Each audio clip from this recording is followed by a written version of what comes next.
Pilar, muchas gracias por acompañarnos el día de hoy. Es un gusto tenerle aquí y poder conversar un poco más sobre su proyecto.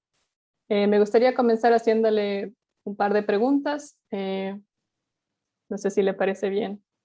Sí, claro, Valeria, muchas gracias por la invitación. Perfecto, Pilar. Gracias a usted por acompañarnos. Bueno, la primera pregunta es un poco saber de dónde nace la idea del jardín de plantas nativas, de dónde viene todo esto. Ujú. Sí, antes de contestar directamente la pregunta, Valeria, quisiera decirte que desde el inicio de mi trayectoria artística he estado conectada a diferentes reflexiones en torno a la naturaleza. Y este acercamiento, estas preocupaciones se han expresado de maneras muy distintas a lo largo de los años, observándola, aprendiendo de ella, caminando por las montañas, cuidándola, ¿no? Estando, siendo, haciendo en y desde ella, y sobre todo sabiendo que de ella depende la vida sobre el planeta.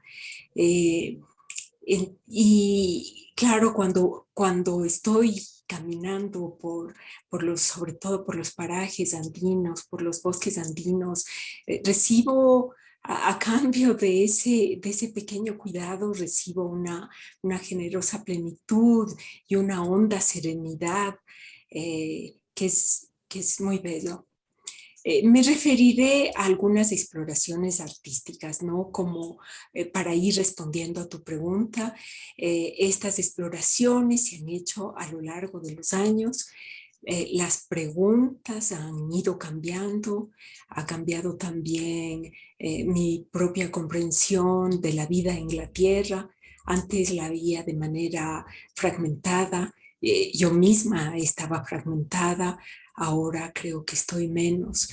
Entonces, así quisiera mencionar algunos ejemplos. Voy a poner unas imágenes de manera que sea más fácil,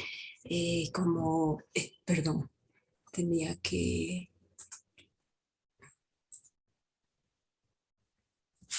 Avíseme si puede compartir. Sí, un ratito voy a compartir.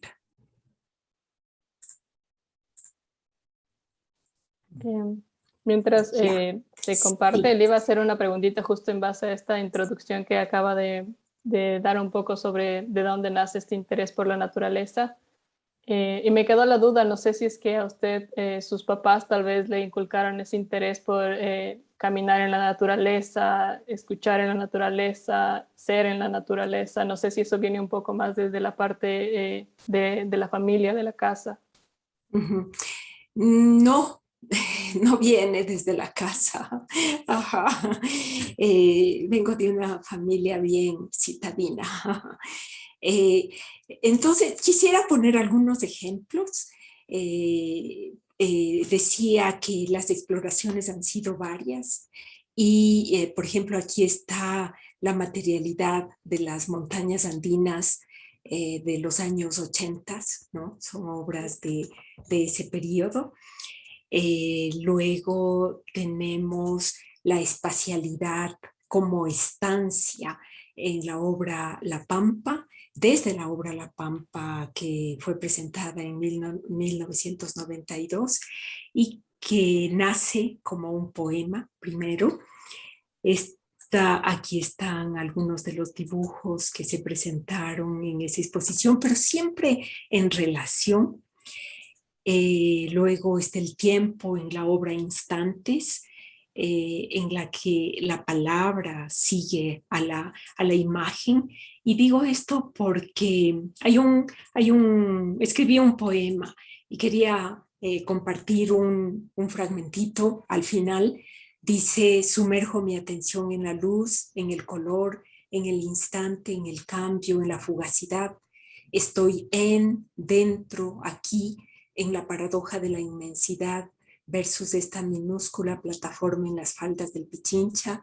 Este dilema me da una nueva perspectiva, también me da otra escala, me da un distinto ángulo para la mirada, extiende en mí misma el paisaje desde donde saludo a la tierra y desde donde me uno a todos los seres que respiramos. Luego está la exploración del movimiento en los ciclos de la obra Aire, Viento, Aliento de 1998. Y aquí está parte de esa exposición y la indagación de los fragmentos en pinturas de escala grande, de dibujos, de ensambles de los años 90. En ellos siempre hay una resonancia del mundo natural. Tenemos aquí en Montaña Mar, la complementariedad en Montaña Mar en 1994. Y cuando realicé la antología en el Centro de Arte Contemporáneo y tenía que reinterpretar Montaña Mar, la reinterpreté como una estancia, ¿no? En el año 2015. Y al entrar en esa estancia, inmediatamente uno se convertía en parte de ella. Había un fuerte sentimiento interior de ser en. Luego tenemos La multiplicidad en Diario de un Iris del 2013.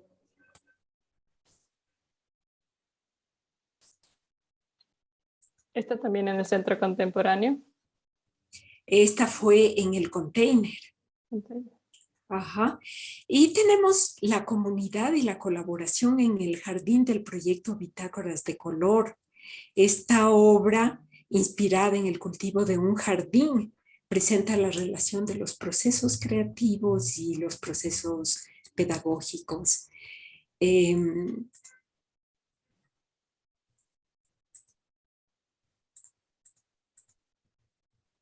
Perdón. Hay varios elementos que se conjugan, ¿no?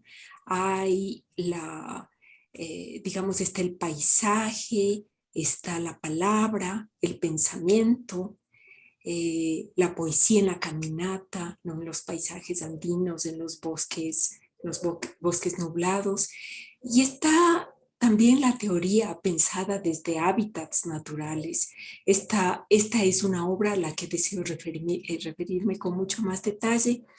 Y en realidad es la teoría y la vivencia en talleres compartidos, habitados como estancias a partir de la obra Taller de Arte. Yo empecé a realizar talleres en los años 90 y tuve la oportunidad de reflexionar sobre lo que había realizado en una obra que nació mientras caminaba por un bosque nublado, aquí en Bellavista en realidad, ¿no? Cerca de Mindo. Y nació primero como un libro en el 2006. A lo largo de los años fue una experiencia en talleres artísticos y luego se convirtió en objeto en el 2015 justamente para la antología presentada en el Centro de Arte Contemporáneo. Y luego se volvió a transformar en experiencias en talleres comunitarios alrededor de la relación hábitat, taller, estancia, metáfora, ligada a una teoría. Estas reflexiones para mí son un tema prioritario. Repensar la relación ser humano-naturaleza, reconociéndonos como parte de ella. Tolle dice, hemos olvidado lo que las rocas, las plantas y los animales todavía saben. A esta obra del taller de arte deseo referirme como antecedente del jardín nativo, o sea, ahorita respondo directamente tu pregunta. El jardín de plantas nativas está relacionado con todo el cuerpo de mi obra artística y su objetivo es repensarnos desde la naturaleza y que reconozcamos los ciclos propios del mundo natural que nos llevan de la semilla a la tierra, al sol, al agua, al viento, a las estaciones, a la siembra, a la cosecha, a la recolección, a la faena de todas las manos que permiten que los alimentos lleguen a nuestras mesas. Y ahí nosotros, nosotras, como una pequeña parte de todo ese ciclo. En la naturaleza podemos encontrar un montón de metáforas que nos hacen repensar nuestra manera de vivir y nuestra identificación también. Es como todo tiene conexión a la final, sus intereses desde inicios de su etapa artística, posiblemente inclusive desde su vida, como mencionaba, que siempre ha estado presente en la naturaleza, con toda su exploración artística como un proceso. Como es a la final la naturaleza, todo tiene un proceso de ser, un ciclo de ser, va creciendo de diferentes maneras, va evolucionando. Muy interesante, la verdad. También mencionó que comenzó con talleres a partir de los años 90, con talleres artísticos. Y sé que usted, como recibí clases con usted, sé que usted da clases en la Universidad Católica, y me quedó un poco la duda de cómo hace esta relación del jardín con el ámbito pedagógico, y también cómo desde los estudiantes esto les llega desde la parte artística pedagógica. Sí, yo creo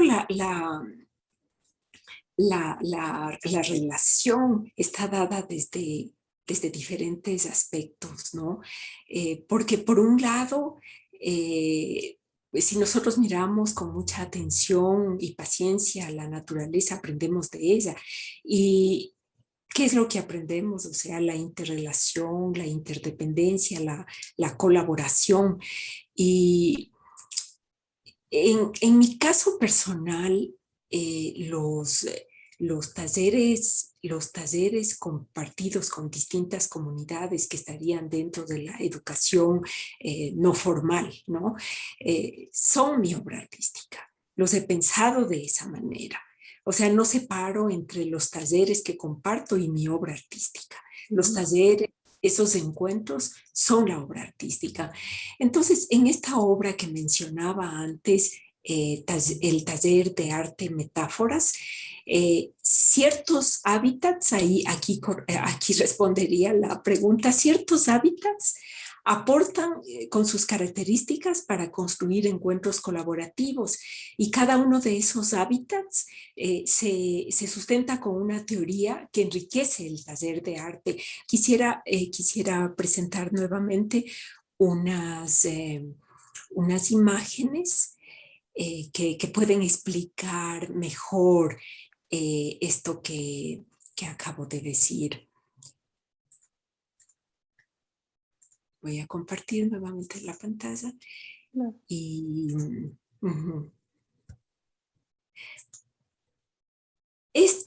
esta obra de la que hablo y de la que quisiera presentar unos ejemplos, lo que hace es una metáfora entre ciertos hábitats naturales y las características de estos hábitats, y cómo esas características podrían dinamizar un encuentro creativo, ¿no? Entonces, en este caso estamos en un bosque nublado, ¿no? La foto de un bosque nublado. La metáfora de bosque nublado se apoya en el rizoma de Deleuze y Guattari. Antes decía que todas se apoyan en una teoría, y enfatiza la capacidad de establecer relaciones. Y aquí hago una relación entre las características del bosque nublado y un taller de arte. Entonces, ¿cómo es el bosque nublado? Existe enorme biodiversidad, necesita de un largo tiempo para desarrollarse, No hay predominancia de una especie, las condiciones ambientales no son extremas, existe riqueza de sonidos, texturas, colores, atmósferas. Es necesario recorrer el bosque con mucha atención para observar, escuchar, percibir, saborear y acariciar. Requiere pasión y espíritu de aventura para atravesarlo. Insectos, ranas, pájaros se mimetizan. El suelo tiene una capa nutritiva delgada y sus raíces son superficiales. El árbol es un hábitat multidiverso que acoge a otros seres y recibe también su ayuda. La atmósfera es nublada y húmeda y existe la magia y el misterio.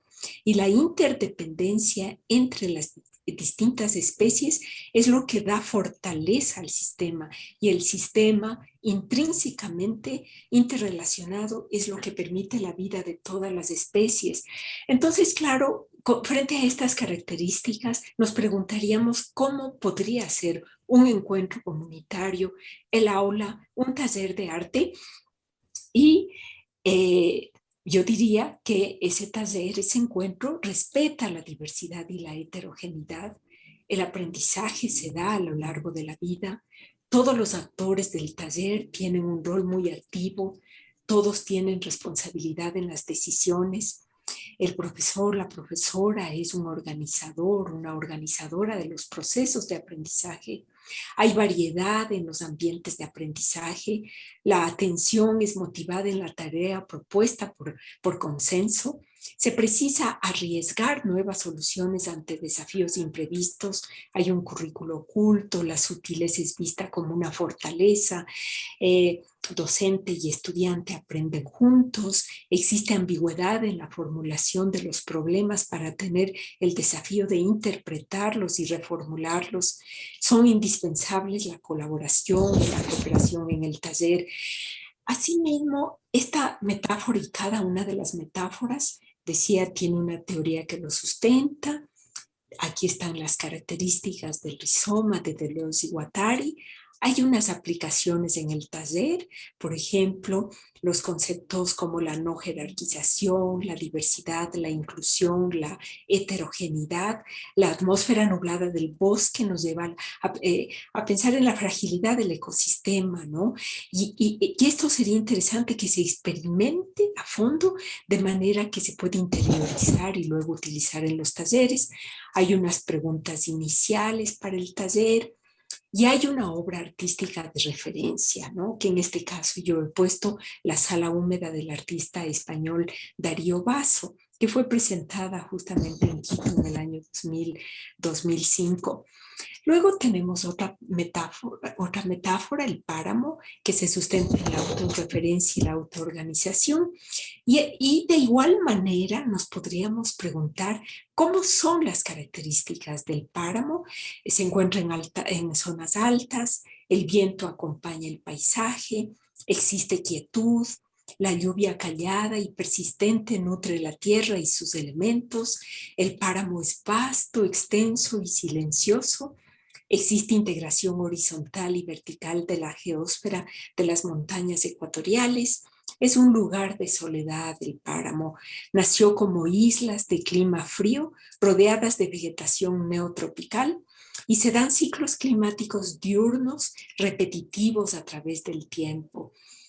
Entonces, el encuentro, ¿cómo se realizaría, no? El taller de arte, ¿cómo sería? Existen momentos privilegiados de autorreferencia en el taller. La respiración se hace consciente. El espacio interior en quietud carece de dimensiones y es la fuente de la creatividad.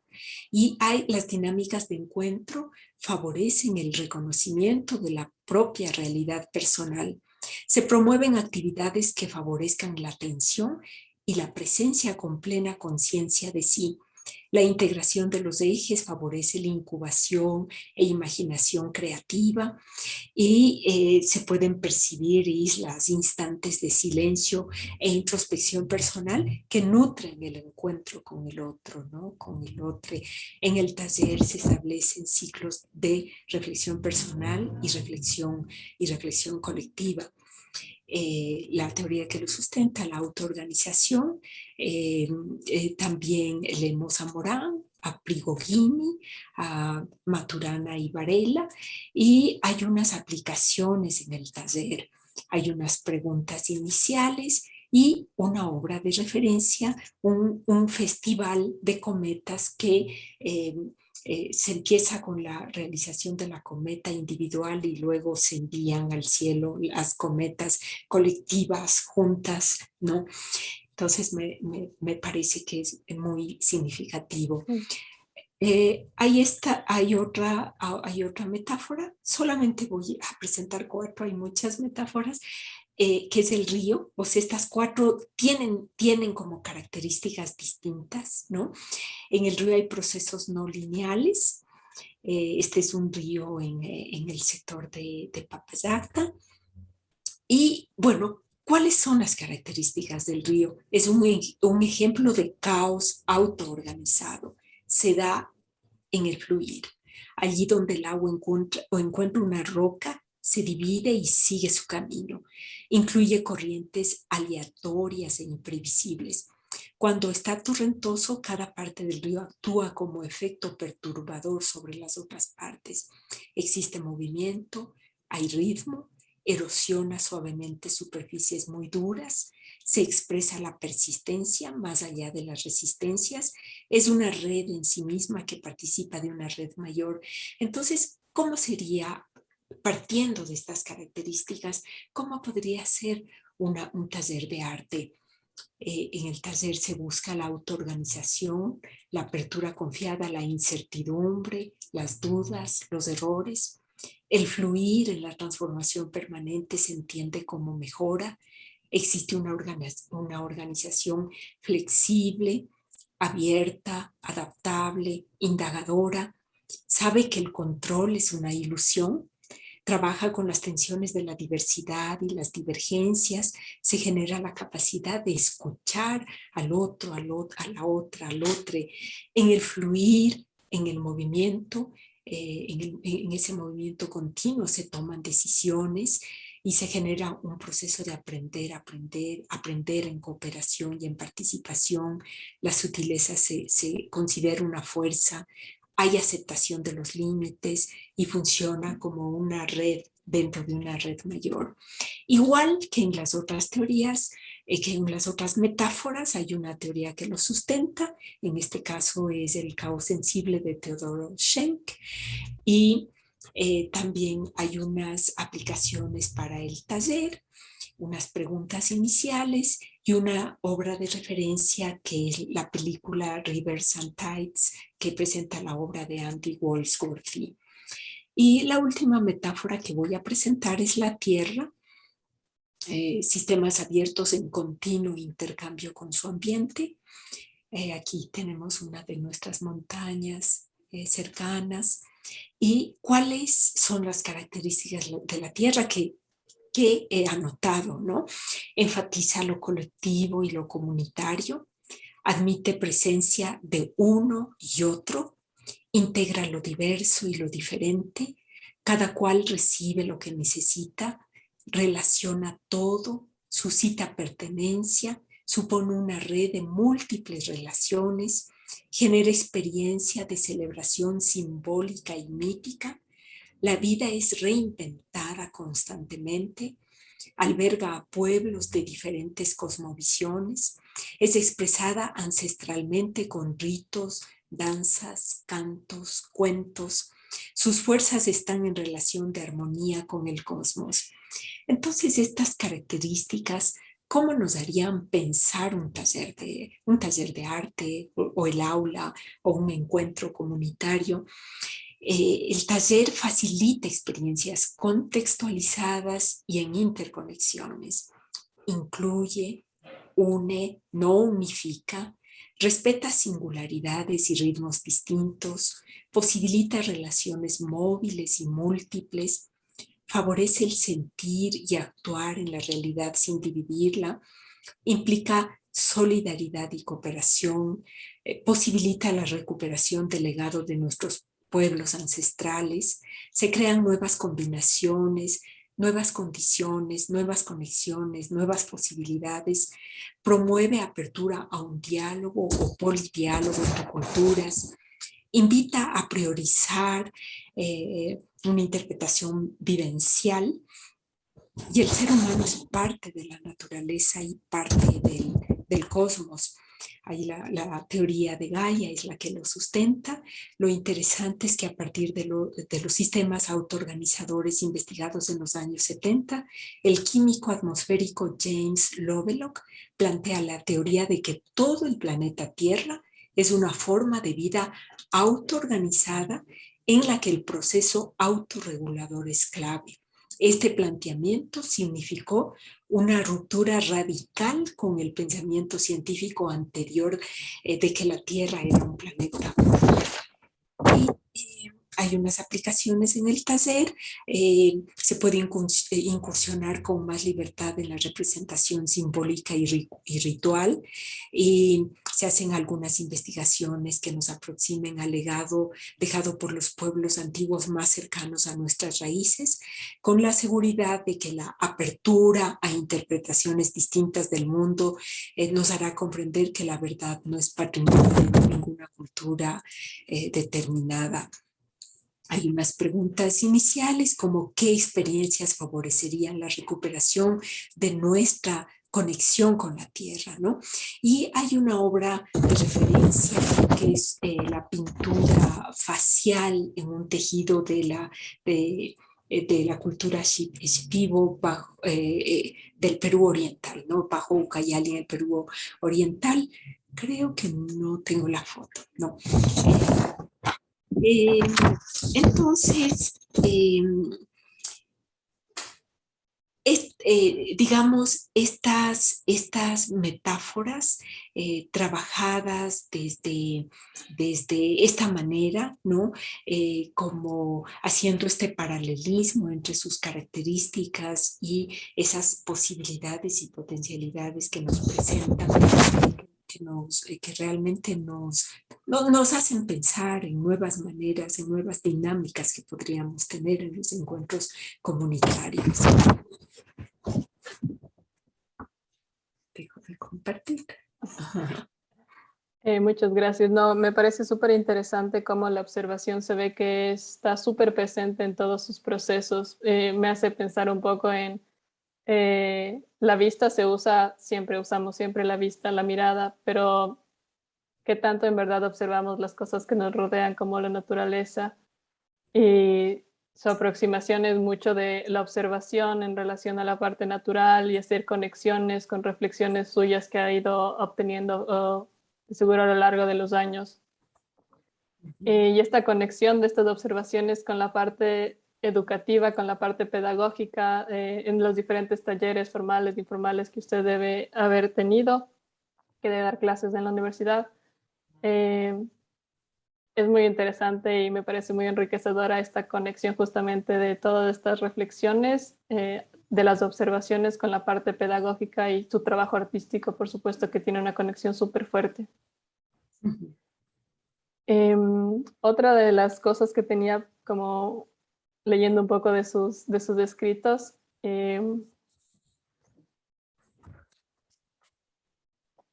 dentro del espacio de la universidad, justamente junto a la Galería Parterre, se encuentra el Jardín de Plantas Nativas, que fue justamente una propuesta suya dentro del proyecto, que está ligado con justamente todas este proyecto investigativo que usted propuso. Y mi pregunta era, obviamente está relacionado mucho con las raíces, con nuestras raíces, con la tierra,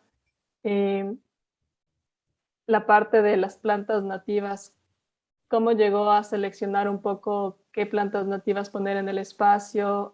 ¿Por qué junto a este nuevo edificio de la carrera? Un poco en torno a esto, si nos puede contar un poquito más sobre esto.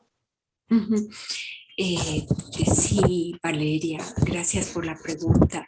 También en este caso es muy necesario que hable de los antecedentes de cómo cómo se realizó ese jardín nativo ahí junto a las instalaciones de la CAF.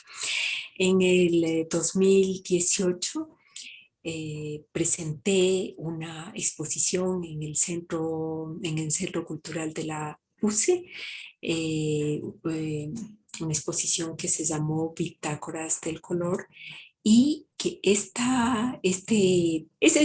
un proyecto, ¿no? Es un proyecto, la exposición fue una parte de este proyecto. Y este proyecto nace del cultivo de un jardín urbano. Nace de la idea del proceso creativo ligado a la metáfora del jardín, y el jardín como sistema vivo y a la vez como sistema complejo, ¿no? Nace de la observación detenida de los procesos colaborativos y de la interrelación que se dan en las dinámicas de clase, ¿no? En ese entrecruce entre la práctica artística y la práctica docente, en ese intercambio entre el proceso creativo profesora-estudiantes. Después de esa exposición, planteé un proyecto. En este proyecto, una parte importante fue este jardín de plantas nativas junto a la CAP, porque ese era un espacio que estaba dedicado, en realidad, era un lugar en el que almacenaban objetos. Yo no sé si tú te acuerdas, se almacenaban como escombros.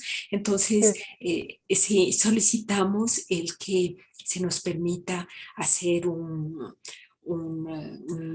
jardín, ¿no? O sea, el jardín es un poderoso símbolo de las comunidades reunidas porque tiene estas dinámicas que son de lo colectivo, de la colaboración.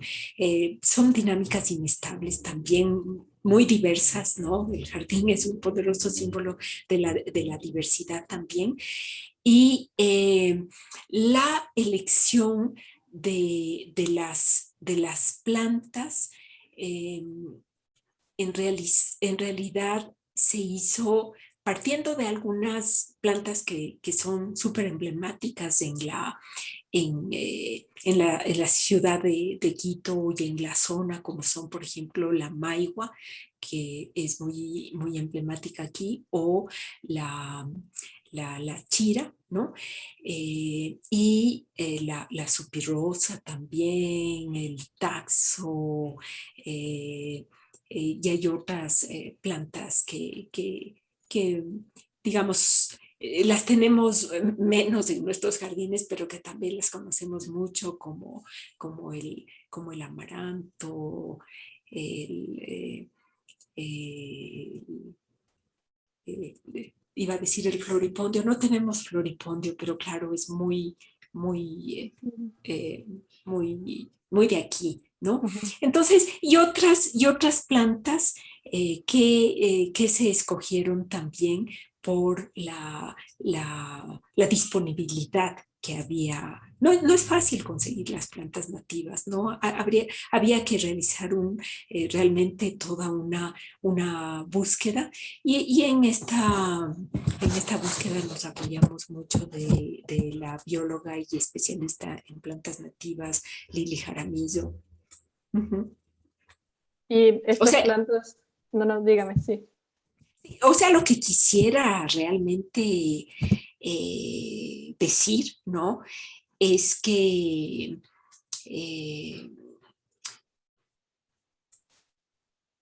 digamos, hay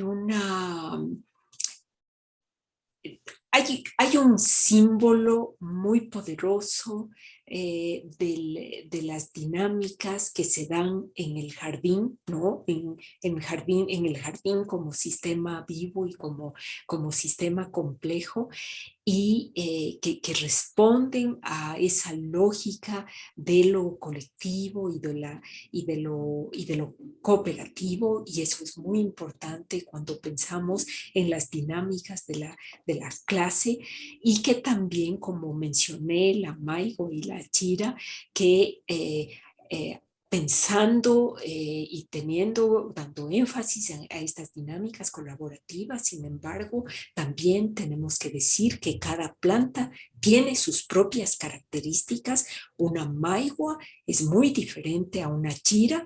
Hay una especificidad y a la vez una diferencia muy grande, que no es solo en apariencia, sino también en necesidades, y de esa misma manera, asimismo, es abismal la diferencia entre estudiantes, y tal como en las colaboraciones del mundo natural, las estudiantes traen al aula sus propios talentos y potencialidades, y es la combinación de estos talentos que hace que las comunidades reunidas sean tan poderosas en sus posibilidades, ¿no? Ujú. Otra cosa que quisiera decir también, que la elección de las plantas nativas es una poderosa estrategia de acción por la protección del suelo, del agua, de la flora, de la fauna del lugar. Es decir, con las plantas nativas se crean hábitats favorables para que pájaros, insectos, mariposas de la zona regresen, y al proteger y al cuidar las plantas nativas se crean hábitats de recuperación de los suelos, que es tan importante, ¿no? Y de recolección del agua, porque el agua no se desperdicia en el pavimento, sino que es recogido por la tierra. Y es por esa razón que el cultivo de los jardines, muchas veces muy pequeños, a veces en tantas ciudades, en los parterres, se hacen jardines pequeños, que es una acción mínima, pero que se potencializa al multiplicarla. Estas acciones mínimas adquieren poder y sentido al multiplicarlas, y para eso se necesitan comunidades comprometidas, ¿no? No son acciones individuales. No es posible multiplicarlas sin la comunidad. Y estos jardines son como pequeñas huellas de que queremos estar de otra manera en el planeta, ¿no? De una manera más respetuosa, más receptiva, más humilde. Uh-huh. Sí, no, sí, sí, es verdad mucho. Esto de lo colectivo y lo individual es muy cierto. Como individuos somos únicos, pero cuando Uh-huh. estamos en conjunto podemos llegar a hacer muchas cosas potencializando como nosotros mismos como individuos, pero también generando este nuevo grupo que tiene igual su unicidad. Eh, Sí. es interesante que menciona que o sea, el obtener las plantas nativas no es tan sencillo, Uh-huh. también porque asumo no hay tanta variedad como había en años pasados por diversas razones del cambio climático, el uso de las mismas plantas. Eh, Uh-huh. sí, es como haber creado este espacio nuevo, este nuevo hábitat que de seguro, como usted menciona, muchos insectos, pájaros, otros animales, donde era un espacio que era prácticamente un botadero, porque me acuerdo que ese era un espacio cerrado, Uh-huh. cerrado, simplemente no es que tenías mucho Sí, acceso. Es interesante darle completamente esta nueva perspectiva a un espacio que igual es parte de la universidad a la final. uh-huh. Eh, Sí, es totalmente parte de la universidad, y recibimos un apoyo enorme de la universidad para poder tenerlo, ¿no? Eh, Tanto de la dirección de investigación, porque fue un proyecto de investigación presentado al a la dirección de investigación y también construcciones, o sea, nos apoyó inmensamente para que el jardín sea una realidad. Sí, es como le dieron vida a un espacio que prácticamente estaba muerto. Eh, Sobre todo y puede ser usado por los mismos estudiantes. Asumo que los chicos harán un poco de estudio sobre también estas diversas plantas nativas. Sí, sí, totalmente. Y, o sea, no solamente se convierte en un lugar para estudiar, dibujar ahí las plantas nativas, sus especificidades, sino que también es un espacio para estar, para sentarse ahí, para contemplar, para disfrutar. Sí, posiblemente muchos de los chicos, eh, me incluyo en el grupo, a veces somos conscientes de ciertas plantas, pero otras que ni siquiera teníamos conciencia de que existían o que son parte de como de nuestro territorio, de nuestros orígenes. Entonces es muy interesante como también dar este otro lado, de disfrutar el espacio, conocer un poco más y simplemente ser en el espacio como usted lo menciona. Ujú. Sí, Em, sí. Y esto me entra un poco la duda porque menciona mucho como, siento que para ustedes como una filosofía y no sé si es que a los chicos también dentro de estas aulas, dentro del aula les muestra esto como una metodología de aprendizaje o más como una, como, Ujú, sí, como una filosofía de aprendizaje. Porque estamos muy ujú, acostumbrados a que dentro de la clase los profesores tienen metodologías de aprendizaje que se van por un lado o por el otro, dependiendo obviamente del profesor. Pero no sé si usted ujú, lo ve de esta manera o de un poco más ujú, como en el término más filosófico de filosofía de aprendizaje. ujú. Sí, antes, antes de responderte eso, yo quisiera mencionar, ¿no? Es una filosofía y hay una obra en forma de un video que hemos trabajado con el artista Roberto Vega, en la que, o sea, realmente es la propuesta pedagógica y filosófica. Establecemos una relación entre el jardín, el proceso creativo y el aula. Esta obra se llama Aprendizajes para la Convivencia y presentamos la idea de un aula inestable, ¿no? Hemos pensado en esta aula a lo largo de los años y Roberto y yo reflexionamos sobre la relación jardín, procesos creativos, aula, sistemas inestables. Y en esta relación los procesos creativos son enriquecidos y enriquecen el aula al ser procesos abiertos, flexibles, intuitivos, que se mueven entre la mirada curiosa, la duda, la pregunta indagadora, están más dispuestos a la incertidumbre, ¿no? O sea, siempre dentro del campo artístico, ¿no? De los procesos creativos, siempre los procesos creativos son más flexibles, ¿no? Y más intuitivos, están más dispuestos a la incertidumbre. Y esto, ¿no? Esta relación con estos procesos creativos, con las características de estos procesos creativos, da nuevas formas de habitar el aula.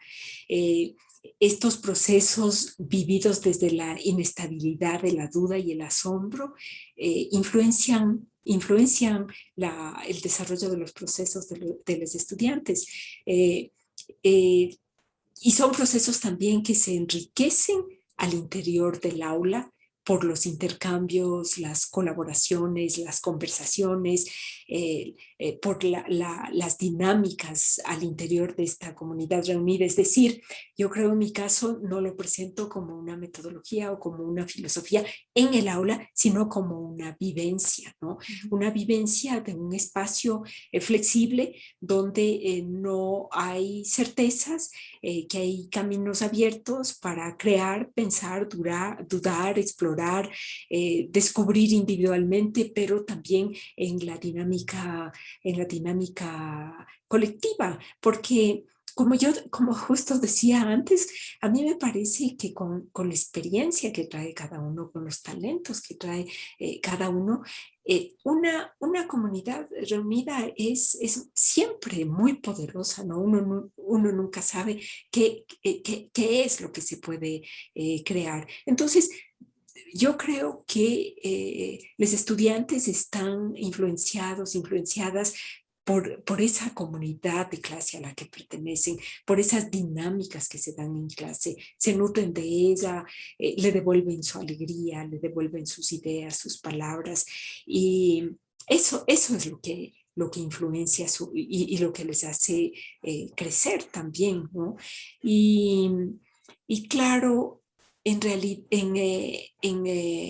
relación a esta filosofía de vida, o sea, para mí no es una metodología, ¿no? Es una filosofía, y en esta filosofía hay varios aspectos que los he considerado a lo largo de mi vida, ¿no? El reconocimiento de todos los elementos de la vida como sagrados, ¿no? Que está muy nutrido de nuestras comunidades ancestrales, influenciada por eso, la interdependencia entre todas las cosas, la conexión tan estrecha entre el todo y las partes. Somos parte de la naturaleza y aprendemos de ella, ¿no? La complementariedad de los opuestos, la necesidad de los ciclos, la importancia de la comunidad y de las relaciones que se dan en ella. Y un elemento más que para mí es súper importante está la transitoriedad, la fugacidad, el cambio constante que están impregnados en todos los aspectos de la vida sobre la Tierra. Uf. Sí, toca muchos temas muy interesantes, por lo menos para mí es como siempre muy interesante leer un poco sobre su trabajo, sus escritos. Siempre hay algo que descubrir dentro de todo esto, como en la naturaleza exactamente, es como siempre hay algo que ver, siempre hay algo que descubrir, cambia siempre, entonces siempre hay cosas nuevas que encontrar. Seguramente, no sé, tal vez quiere la gente un poco conocer un poco más sobre su trabajo, todas estas reflexiones que ha hecho. No sé si nos quiere compartir dónde podemos encontrar un poco más, si tiene una página o algo Sí. para enriquecernos un poco más sobre todas estas reflexiones. Gracias, Valeria. Tengo mi página web, www.pilarflores.org. Lo interesante de esa web es que están todos mis libros, ¿no? Es decir, se puede entrar a la página web, se va a publicaciones y se puede desplegar por ejemplo, o sea, todos los libros, pero por ejemplo, el taller de arte, una organización compleja en el que está desarrollado completamente las metáforas de las que hemos estado hablando.